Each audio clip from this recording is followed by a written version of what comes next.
Estamos de volta no Antenados na Geral, estamos debatendo. É difícil, é fácil ser cristão hoje em dia. Você que aceitou Jesus, você renuncia a mais coisas do que antigamente? O evangelho, ele tem que ter renúncias necessariamente ou não? Porque ó, uma analogia muito interessante, que eu estava conversando com o meu amigo agora, porque no início de ano todo mundo tem um pouco a prática de questão de fazer jejum de Daniel, eu tenho participado, a gente troca algumas figurinhas, ele fala, André, parece que a vida cristã é que nem jejum. A primeira semana, quando você começa, rapaz, é duro, você se morde, porque tu quer comer uma coisa e não pode. Depois parece que tranquiliza, porque o teu corpo se acostuma. Então, vocês concordariam, o cristianismo, o início é muito difícil, depois fica tranquilo? Ou não?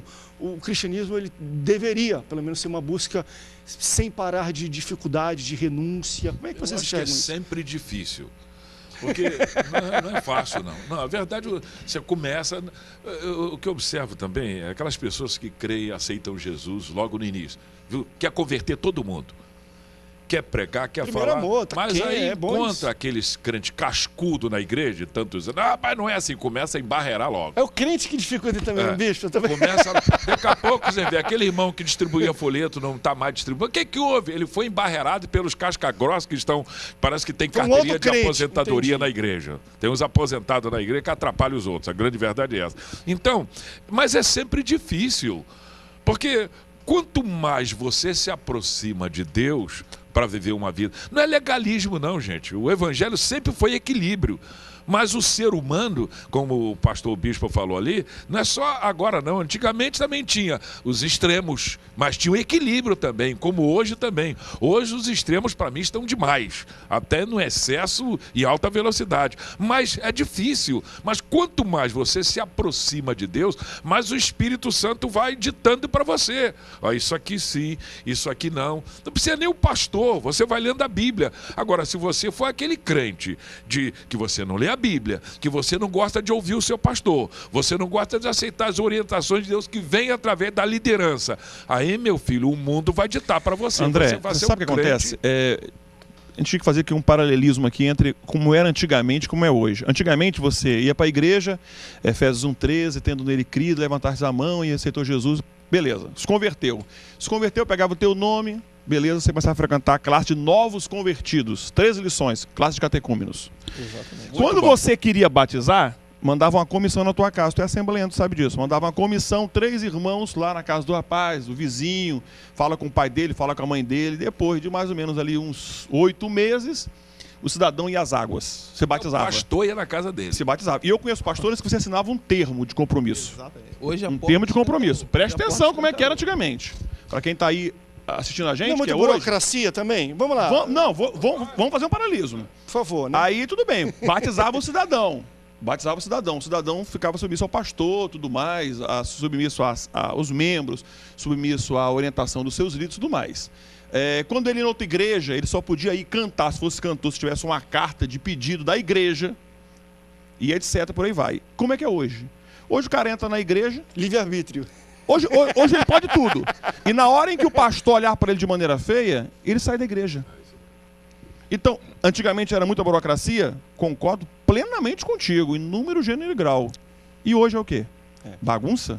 Deveria ser um equilíbrio. Um equilíbrio. Qual é o equilíbrio? André, eu conheço N cantores que quando vão cantar na minha igreja, alguns que iam antigamente, perguntam assim, quem é teu pastor mesmo? Qual é a tua igreja? Eu falo assim, não, é porque agora eu estou em transição, porque eu era da fulano de tal, agora eu estou indo para outra. Aí voltava na igreja para cantar. E você está em qual igreja agora? Não, porque eu era da ia para outra, ia para outra. Da transição. André, eu conheço muitos poucos cantores evangélicos que têm raiz com a igreja, que tem um pastor até hoje. Raramente. Pode ver, é uma mutação, muda para cá, muda para lá, muda para lá. Alguns que são servos de Deus mesmo são submissos aos seus pastores. Eu ainda seria até mais radical como conselho. Eu digo que se um cantor ele não tem uma casa, ele não finca uma raiz, ele não pode estar em outras igrejas ministrando. Mas muitos são assim, pastor. Mas muitos são assim. A grande maioria que está mesmo. chamando o público, Muitos, é isso que eu estou falando. Quem atrai o público, o que o pastor Walter deixou claro ali, a questão de oração. O que causou isso? Então, vamos chegar lá. Essa questão de acharmos que isso que o meu querido acabou de dizer aqui é burocrático. Deixa eu te dizer uma coisa. O que eu falei, então? Então, a questão toda o meu posicionamento. Então, a questão toda é o seguinte. Eu te perdoo, André. Eu vou puxar para uma coisa que eu vejo, vejo até hoje dentro da minha família. A maçonaria faz apelo para alguém? Não que eu saiba. Você bate na porta, ela vinha assistir aqui um culto de vocês? Então eles jogam isso na nossa cara com razão. Vocês pegam qualquer lixo. Nós temos um processo de 2 anos para aceitar uma pessoa, para botar o pé lá, para começar a iniciação, para se tornar um livre obreiro. Então o que a igreja fez? Vamos crescer, vamos ser maior no Brasil do que a igreja católica. Quem disse que nós precisamos ser maior do que a igreja romana? Venha quem vier, da onde vier. Por que nós precisamos? A questão é que a igreja lá em 1973, do pastor Walter, quando eu tinha só 4 anos, né? funcionava, lá tinha milagre, lá não tinha essa coisa de com o camarada, solta a tua muleta. Agora anda, o cara continua andando assim, ó. O que há? Isso não acontecia, não. Acontecia do camarada falar, solta a tua muleta, ele andava direito. Eu pesquisei para fazer na época a minha monografia, eu pesquisei algumas coisas interessantes sobre milagres na época, e eu fui pesquisar algumas coisas em algumas igrejas de casos que a pessoa de verdade ressuscitou. Pessoas que de verdade ressuscitaram pela oração da igreja. Esposa. Entendeu? Hoje você vê algumas questões que você vê que aquilo não é... O camarada não ressuscitou coisa nenhuma. E você vê porque a porta abriu de um jeito que, se isso continuasse acontecendo hoje, com essa tecnologia toda, a igreja usaria de muita força. O que aconteceu é que essa tal de inclusão digital, hoje todo mundo fala, hoje você vê vídeo de todo mundo, a igreja está numa confusão que você não tem ideia. O pastor sério, ele vai lá, ele prega uma mensagem. Eu conheço o pastor que fala assim, rapaz, eu estou agoniado. Por quê? Porque eu vou pregar uma mensagem domingo agora e eu sei que vai tocar em parte tal, tal e tal da igreja. Qualquer coisa que você prega hoje, você vai tocar em alguém que vai sair da igreja. A pessoa sai da minha igreja, vai para a igreja do pastor Walter, chegou lá, pregou alguma coisa que não gostou, ele pula para a igreja de lá. Hoje as igrejas estão crescendo assim. Surgiu um ministério novo. Quem é? Ih, como é que é o pastor? Usa terno? Não, ele usa camisa polo ali, tal, e não sei o quê, e diferentão. Ih, então eu vou para lá porque é do jeito que eu quero. Evangelho é renúncia, evangelho é mudança de vida, evangelho é o seguinte, eu morri, acabou, agora começa tudo de novo. Agora eu sou um bebê, eu estou amamentando, e bebê, tudo que você põe na boca ele come. Ele não escolhe. E hoje o crente escolhe. Porque abriu a porta, hoje pode tudo mesmo, hoje você tem gente... Se não pode, eu saio, vou para uma que pode. Questão social, a pessoa vai lá. Hoje, igreja tem cantina, vai acabar a cantina na igreja. Sabe por quê? Porque o camarada acaba o culto dele, ele quer ir pro shopping, comer fora, porque a coisa mudou, porque a vida melhorou um pouquinho mesmo e coisa e tal. Os pastores estão falando comigo, vou acabar com a cantina na igreja, vou fazer da cantina uma sala de escola bíblica dominical, é melhor. André, você quer fazer um shopping? Faz um shopping. Tem igreja dentro de shopping já. Não, tem várias. Aqui na Barra tem um monte. Uma coisa que eu estava concluindo o pensamento, é aquele negócio de carta de recomendação. Isso é coisa rara. Não tem mais, André. O cara muda de igreja com muda de roupa. Mas é importante que saia uma ligação entre os pastores. Pastor, mas ele pastor, é daí na mesmo? Prática, Ele é daí mesmo? Sim, nós estamos falando aqui. Nós estamos falando aqui. Mas na prática, que organiza não o negócio. mais isso, André. Seria bom, prática, sabe por quê? Não, seria porque ótimo. São essas pessoas que vêm e vão lotar a igreja. A primeira coisa que o pastor está pensando, estou fazendo uma obra aqui. Caramba, essa obra está orçada, sei lá, e R$200 mil. Se esse cara vier, disseram que quando ele pede oferta, a última oferta que ele pediu, ele levantou aí, teve gente dando carro. Eu vou trazer. Isso, não importa se ele está separado, se ele é da sua igreja, se ele não é. Se tem moral, se não tem, não importa. Ô bispo, sabe o que é legal? André, às vezes eu encontro com a pessoa, poxa, você não foi mais na igreja? Não, pastor, eu estou na outra igreja já. Falei, mudou assim, não avisou nada? Um mês sem ir na igreja. Eu já fui lá, falei, poxa, como é que você está lá? Já estou até com cargo lá já. O cara está um mês na igreja. Até cargo ele já tem. 2 coisas eu acho que são muito importantes. A primeira, as palavras de Jesus. A porta é estreita, e estreito é todo o caminho. Então não é só a porta que é estreita. O caminho continua sendo estreito e a porta não passou por reformas. Ela continua estreita e estreito continua sendo caminho. Segunda coisa que eu levo comigo no ministério.